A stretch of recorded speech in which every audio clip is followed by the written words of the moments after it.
जय हिंद दोस्तों स्वागत है आपका आपके अपने YouTube चैनल ज्ञानदेह होस्ट में। और इस वीडियो में मैं आपको बताने वाला हूं केंद्रीय औद्योगिक सुरक्षा बल यानी कि CISF कांस्टेबल फायर भर्ती 2022 सिलेबस के बारे में, और साथ ही मैं आपको इसके एग्जाम पैटर्न के बारे में भी पूरी जानकारी देने वाला हूं।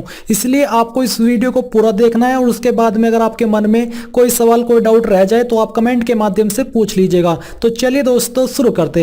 दोस्तों यहाँ पर अभी जो आप वीडियो में देख पा रहे हो ये हमारी ऑफिशियल वेबसाइट है। इसका लिंक आपको इस वीडियो के डिस्क्रिप्शन में मिल जाएगा। जैसे ये लिंक आप ओपन करेंगे तो आपके सामने ये जानकारी आ जाएगी। अगर आप डायरेक्टली नोटिफिकेशन से जानकारी चेक करना चाहते हैं तो आपको नीचे ऑफिशियल नोटिफिकेशन के ऊपर क्लिक करके इस नोटिफिकेशन को ओपन कर लेना है। बट पहले मैं आपको यहाँ पर सिलेबस की जानकारी देने से पहले बता दूं कि इस भर्ती का एलिजिबिलिटी क्राइटेरिया क्या है, यानी कि कौन लोग इसमें अप्लाई करने के लिए एलिजिबल हो पाएंगे। तो यहाँ पर दोस्तों इसके अंदर टोटल आपकी 1149 पोस्ट है। पोस्ट का नाम आपकी कांस्टेबल फायर मेल यानी कि मेल कैंडिडेट ही इसमें अप्लाई कर पाएंगे। अप्लाई करने के लिए आपसे 12वीं पास की योग्यता मांगी है जो कि आपने साइंस के साथ में की हो। साइंस से मतलब है कि आपके पास 12वीं में या तो PCM या फिर PCB होना चाहिए। आर्ट्स कॉमर्स वाले कैंडिडेट अप्लाई नहीं कर पाएंगे। एज लिमिट यहाँ पर आपकी 18 से 23 साल के बीच रखी गई है, यानी कि अगर आपका जन्म 5/3/1999 से लेकर के 4/3/2004 के बीच में हुआ है तो आप इसमें अप्लाई कर सकते हो। ये बात हो रही है जनरल कैंडिडेट की, क्योंकि यहाँ पर गवर्नमेंट रूल्स के अकॉर्डिंग SC/ST कैंडिडेट को 5 साल की और OBC को 3 साल की छूट दी जाएगी। इसके अलावा दोस्तों अब हम बात करेंगे आपके सिलेक्शन प्रोसेस के बारे में। तो ये आपका ऑफिशियल नोटिफिकेशन है जहां पर आप देख सकते हो कि 29 जनवरी 2022 को आपका लिंक एक्टिवेट होकर के 4 मार्च 2022 तक आप लोग इस फॉर्म को भर पाएंगे। अगर आप इस वीडियो को 29 जनवरी के बाद में वॉच कर रहे हो और आपने अभी तक फॉर्म फिलअप नहीं किया तो आपको इस वीडियो के डिस्क्रिप्शन में फॉर्म फिलअप की वीडियो मिल जाएगी। आप वो वीडियो वॉच करके इस फॉर्म को भर सकते हैं। यहाँ पर आपको जो सैलरी दी जाएगी इस पोस्ट पर वो 21,700 रुपए से लेकर 69,100 रुपए दी जाएगी। अब चलिए बात करते हैं आपके सिलेक्शन प्रोसेस के बारे में और फिर बात करेंगे एग्जाम पैटर्न और सिलेबस के बारे में। तो जो इसमें आपका सिलेक्शन किया जाएगा वो आपका इसी प्रोसेस में होगा जैसे कि अभी मैं आपको बताने वाला हूं। तो सबसे पहले आपका फिजिकल इफिशिएंसी टेस्ट होगा यानी कि PET। इसके बाद जो लोग PET क्लियर कर जाएंगे उनका फिजिकल स्टैंडर्ड टेस्ट यानी कि PST होगा। फिर आपका रिटन एग्जाम होगा। इसके बाद जो आपका रिटन एग्जाम है इसमें अभी इन्होंने क्लियर ये नहीं किया कि OMR होगा या कंप्यूटर बेस्ड होगा, यानी कि दोनों के विकल्प यहाँ पर दिए गए हैं। नॉर्मली जो CSF का एग्जाम होता है वो आपका ऑफलाइन वे में होता है, बट यहाँ पर CBT भी इन्होंने दिया है। तो ये आपको टाइम आने पर ही सही से मालूम होगा कि आपका एग्जैक्ट प्रोसेस क्या रहेगा, एग्जाम का OMR रहेगा या फिर CBT रहेगा। दोनों यहाँ पर आपको दिए गए, किसी भी माध्यम से आपका एग्जाम लिया जा सकता है। फिर इसके बाद आपका जैसे ही एग्जाम हो जाएगा आपका डॉक्यूमेंट वेरिफिकेशन होगा। जो लोग डॉक्यूमेंट वेरिफिकेशन भी क्लियर कर जाएंगे उनका डिटेल्ड मेडिकल एग्जाम होगा, यानी कि मेडिकल एग्जाम आपका रहेगा। इसके बाद आपका रिव्यू मेडिकल एग्जाम होगा, ये भी रिव्यू से ये भी आपका मेडिकल से जुड़ा हुआ है। और बस यही आपके प्रोसेस है जिनके माध्यम से आपका सिलेक्शन किया जाएगा। ये आप क्लियर कर लीजिए कि पहले आपका PET PST होगा, बाद में आपका रिटन एग्जाम होगा। ऐसा नहीं है कि पहले आपका रिटन एग्जाम हो रहा है, रिटन एग्जाम आपका PET और PST के बाद में होगा। अब चलिए मैं बताता हूं आपको इसके PET के बारे में और फिर बात करेंगे PST के बारे में, यानी कि PET में बेसिकली होगा क्या। अब गाइज मैं आपको बताना चाहूंगा बायजूस एग्जाम प्रीप ऐप के बारे में, जहां पर दोस्तों काफी बड़ी छूट मिल रही है। जो आपके कोर्सेज है जिसमें कि आपको live classes plus mock test मिलते हैं, और ये क्लासेस आपकी CDS FCAT and CAPF exam के लिए है। तो इसमें आपको 30% तक की छूट मिल रही है। ये आपका ग्रैंड रिपब्लिक डे का एक ऑफर है। और अगर आप NATION 30 यानी कि नेशन 30 कोड इस्तेमाल करेंगे तो आपको तुरंत इन कोर्सेज पर 30% की छूट मिल जाएगी। और ये जो छूट है ये आपकी 31 जनवरी 2022 रात 12 बजे तक ही वैलिड है। इसलिए इस जो आपको ऑफर मिल रहा है इस ऑफर का फायदा उठाइए और जितने भी डिफेंस एग्जाम है उसमें आप इसको इस्तेमाल कर सकते हैं। तो वीडियो के डिस्क्रिप्शन में आपको लिंक दिया है, जल्दी से डाउनलोड कीजिए ऐप को और इनके चैनल के ऊपर भी आप विजिट कर सकते हैं और विजिट करके इस छूट का फायदा उठा लीजिएगा। कोई आपका सवाल हो इससे संबंधित तो आप कमेंट के माध्यम से पूछ लीजिएगा। जल्दी जाइए और ज्वाइन कर लीजिए। तो यहाँ पर दोस्तों जो आपका पीईटी है इसमें आपकी जो हाइट है वो देखी जाएगी। तो हाइट यहाँ पर 170 सेंटीमीटर रखी गई है मेल कैंडिडेट के लिए कम से कम। चेस्ट आपकी बिना फुलाई 80 सेंटीमीटर और फुला करके 85 सेंटीमीटर हो जानी चाहिए, जहां पर 5 सेंटीमीटर का फुलाव जरूरी है। इसके अलावा दोस्तों जो कैंडिडेट इन जगह से बिलोंग करते हैं जैसे कि गढ़वाल, कुमाऊं, हिमाचल प्रदेश, जो कि आप यहाँ पर देख सकते हैं, इन स्टेट के कैंडिडेट के लिए हाइट के अंदर छूट है।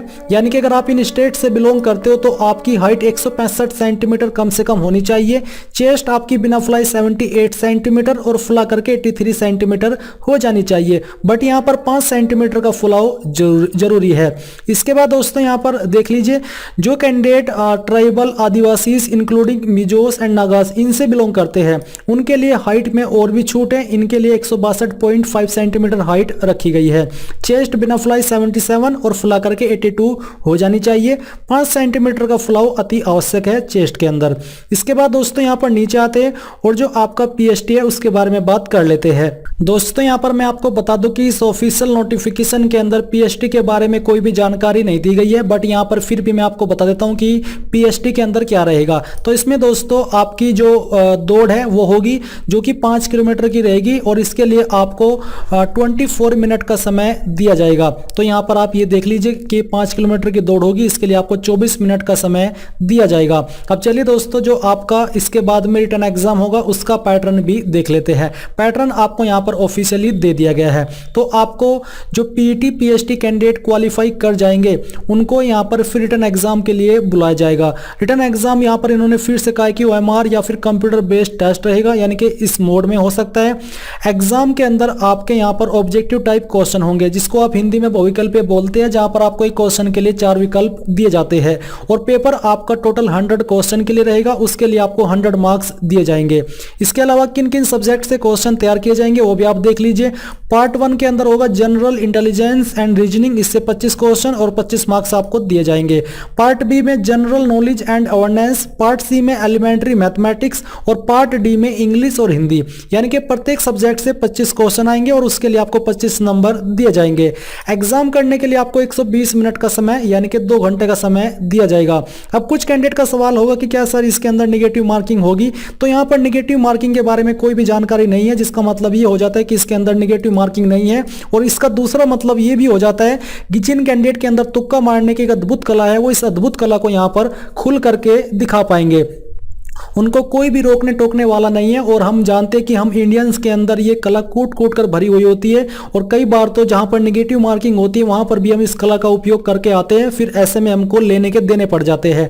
बट यहां पर आपको कोई लेने के देने नहीं पड़ेंगे, आपको सिर्फ लेने के लेने ही पड़ेंगे, क्योंकि नेगेटिव मार्किंग तो है नहीं। आप चाहे तुक्का मारे या फिर उसका रियल में आंसर दे, आपको उसका फायदा ही होगा, कोई नुकसान नहीं होगा। इसलिए आप इस कला के ऊपर कोई कंट्रोल ना रखें, खुल करके इसका प्रदर्शन करें। आपको बहुत कुछ यहां से कुछ ना कुछ तो बेसिकली मिल ही जाएगा।